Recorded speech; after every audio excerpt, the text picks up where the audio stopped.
Revista Espírita. Jornal de Estudos Psicológicos. Tradução de Evandro Noleto Bezerra.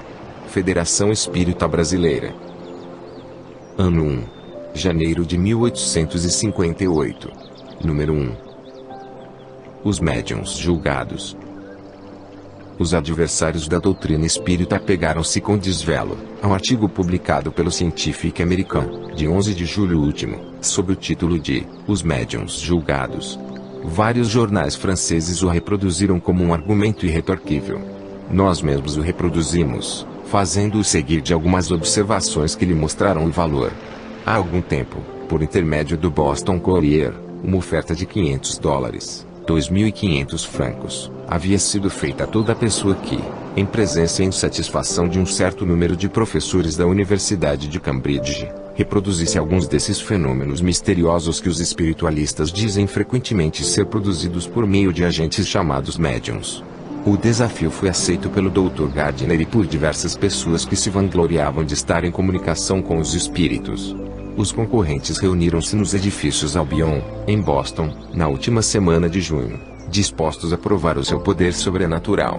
Entre eles notavam-se as senhoritas Fox, que se tornaram tão célebres pela sua superioridade nesse gênero.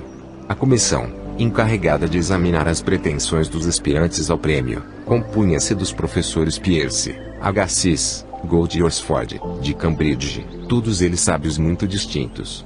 Os ensaios espiritualistas duraram vários dias. Jamais tinham os médiuns encontrado mais bela ocasião de pôr em evidência seu talento ou sua inspiração, mas, como os profetas de Baal, ao tempo de Elias, em vão invocaram suas divindades, como prova a passagem seguinte do relatório da comissão.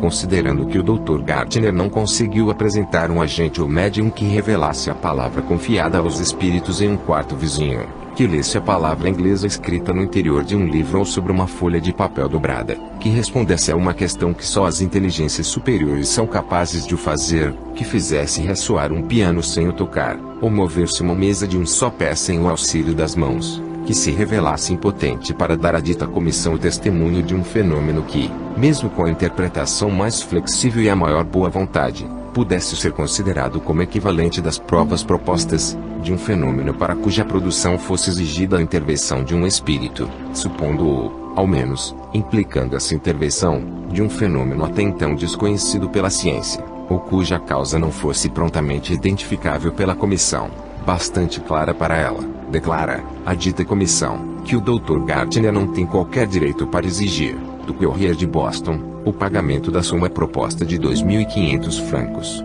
A experiência feita nos Estados Unidos a propósito dos médiuns, lembra uma outra, realizada 10 anos atrás, na França, para ou contra os sonâmbulos lúcidos, isto é, magnetizados. A Academia de Ciências recebeu a missão de conceder um prêmio de 2.500 francos ao sujeito magnético que lesse com os olhos vendados. Todos os sonâmbulos fizeram de bom grado essa experiência, nos salões ou nos teatros de feira, liam em livros fechados e decifravam toda uma carta, sentados sobre ela ou colocando-a bem dobrada e fechada sobre o ventre. Porém, diante da academia, não foram capazes de ler absolutamente nada e o prêmio não foi ganho por ninguém.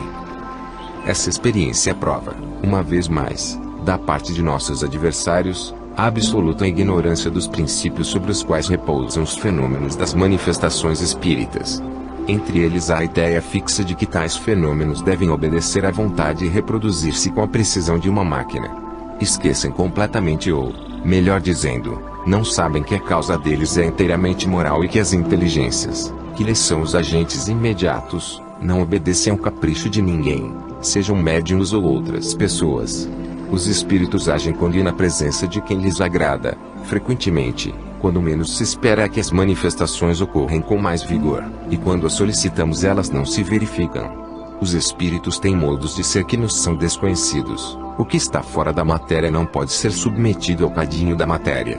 É, pois, equivocar-se julgá-los do nosso ponto de vista. Se acharem útil manifestar-se por sinais particulares, eles o farão, mas jamais à nossa vontade, nem para satisfazer a vã curiosidade. Além disso, é preciso levar em conta uma causa bem conhecida, que afasta os espíritos, sua antipatia por certas pessoas, principalmente por aquelas que, fazendo perguntas sobre coisas conhecidas, querem pôr à prova sua perspicácia. Quando uma coisa existe, pensam, eles devem saber. Ora, é precisamente porque a coisa vos é conhecida, ou porque tendes os meios de verificá-la, que eles não se dão ao trabalho de responder. Essa desconfiança os irrita e nada se obtém de satisfatório. Afasta sempre os espíritos sérios, que ordinariamente não falam senão às pessoas que se lhes dirigem com confiança e sem pensamento preconcebido. Entre nós não temos exemplo disso todos os dias. Homens superiores, conscientes de seu valor, alegrar-se-iam em responder a todas as perguntas ingênuas que visassem submetê-los a um exame, tal como se fossem escolares. Que fariam se lhes dissessem, mas, se não respondeis, é porque não sabeis? Voltariam as costas, é o que fazem os espíritos. Se assim, direis, de qual meio dispomos para nos convencer? No próprio interesse da doutrina dos espíritos, não é desejável fazer prosélitos. Responderemos que é ter bastante orgulho quem se julga indispensável ao sucesso de uma causa. Ora, os espíritos não gostam dos orgulhosos. Convencem quem eles querem. Quanto aos que creem em sua importância pessoal, demonstram pouco caso que disso fazem não lhes dando ouvidos. Eis, de resto, a resposta que deram a duas perguntas sobre esse assunto. Pode-se pedir aos espíritos sinais materiais como prova de sua existência e de seu poder? Resposta. Pode-se, sem dúvida, provocar certas manifestações, mas nem todos estão aptos a isso e frequentemente não obtendes o que pedis. Eles não se submetem aos caprichos dos homens. Porém, quando alguém pede esses sinais para se convencer, não haveria utilidade em satisfazê-lo, pois que seria um adepto a mais. Resposta. Os espíritos não fazem senão o que querem, e o que lhes é permitido, falando e respondendo às vossas perguntas, atestam a sua presença. Isto deve bastar ao homem sério que busca a verdade na palavra. Escribas e fariseus disseram a Jesus, Mestre, muito gostaríamos que nos fizesses ver algum prodígio. Respondeu Jesus, esta geração má e adúltera pede um prodígio, mas não lhe será dado outro senão o de Jonas. São Mateus.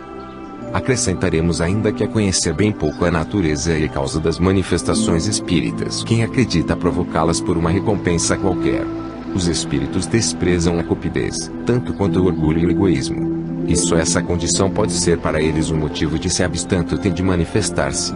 Sabei, pois, que obtereis 100 vezes mais de um médium desinteressado do que daquele que é movido pelo incentivo do lucro, e que 1.000.000 não lhe faria realizar o que não deve ser feito. Se uma coisa nos surpreende, é que haja médiuns capazes de se submeterem a uma prova que tinha por aposta uma soma de dinheiro.